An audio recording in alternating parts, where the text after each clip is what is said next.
इस विषय में बात करते हुए कुछ सर्वेज बीच में आए हैं और उन सर्वेज में लोगों ने कई रीजंस दी हैं कि हम मास्क क्यों नहीं पहनते। कुछ लोग कहते हैं कि हम मास्क इसलिए नहीं पहनते क्योंकि मास्क पहनने से सांस लेने में दिक्कत होती है। कुछ लोग कहते हैं कि मैं मास्क थोड़ी देर पहनता हूँ, उसके बाद मैं उसको साइड में लटका देता हूँ, चिन पर लटका देता हूँ क्योंकि मुझे अनकंफर्टेबल लगने लगता है। कुछ लोग कहते हैं कि भाई मैंने फिजिकल डिस्टेंसिंग तो रखी हुई है, मुझे मास्क की क्या जरूरत है। और यहाँ तक भी कुछ लोग ऐसे कहते हैं कि मास्क वास्क पहनने से कुछ नहीं होगा, मास्क से कोई फायदा नहीं है। तो अभी भी 1.5 साल से जब हम इस बीमारी से पूरा देश और पूरा विश्व जूझ रहा है, हम इस टाइप की भ्रांतियां, इस टाइप के कारण फील्ड में देख रहे हैं जिससे कि लोग मास्क को पहनने में थोड़ा कतराते हैं।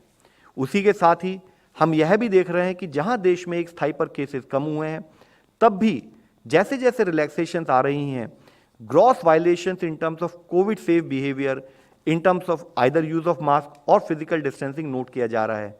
चाहे वह दिल्ली हो, चाहे चेन्नई हो, चाहे चंडीगढ़ हो, चाहे महाराष्ट्र हो, देश के भिन्न भिन्न प्रांतों से इस टाइप के बहुत सारे फोटोग्राफ मीडिया के द्वारा ही सब जगह सर्कुलेट हो रहे हैं, जिसमें यह दिखाया जा रहा है कि किस तरीके से कुछ प्रांतों में, जबकि अधिकांश जनता, अधिकांश नागरिक फॉलो करना चाहते हैं कि कोविड सेफ बिहेवियर रखें, लेकिन कुछ स्थाई पर कोविड सेफ बिहेवियर का फॉलो नहीं किया जा रहा है।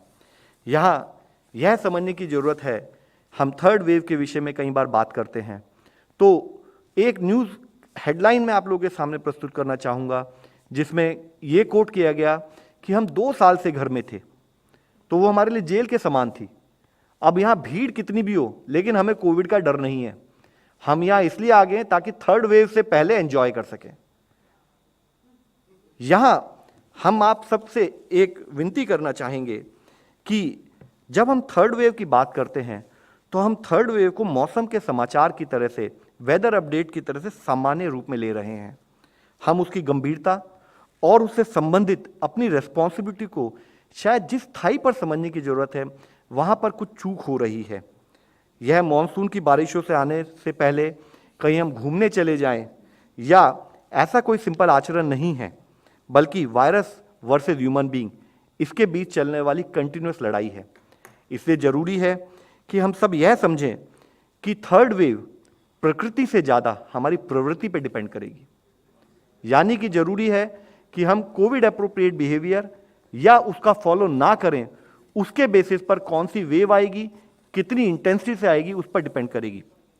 तो हमारे सामने जरूरी है कि हम यह ध्यान रखें कि हमारी चॉइस क्या बनती है। क्या मैं मास्क को इसलिए ना पहनूं क्योंकि मैं ढंग से उसके साथ सांस नहीं ले पा रहा हूं? क्या मैं अपने आप को आइसोलेट इसलिए ना करूं क्योंकि मैं अकेले घर में बोर हो गया? क्या मैं अपने मास्क से फेस कवर होता है तो मैं इसलिए ना पहनूं? क्या मैं वैक्सीन इसलिए ना लूं क्योंकि किसी ने भ्रांति पैदा की है, झूठी भ्रांतियां, कि अगर लेते हैं तो फर्टिलिटी इंपैक्ट हो जाएगी, लेते हैं तो मैग्नेटिज्म आ जाएगा बॉडी में, या ये वैक्सीन सेफ नहीं है, या यह समझें कि हम एक हाईली इन्फेक्शियस डिजीज जिसने पूरे विश्व को आज लड़ने पर मजबूर कर दिया है, हम उस बीमारी से लड़ रहे हैं, और यह लाइफ के एक नए नॉर्मल के रूप में कोविड एप्रोप्रिएट बिहेवियर हमें अपने जीवन में समाहित करने की जरूरत है। और अंत में यह हमारा ही निर्णय होगा कि हम किस डायरेक्शन में ओवरऑल कोविड मैनेजमेंट की लड़ाई को ले जाना चाहते हैं। धन्यवाद।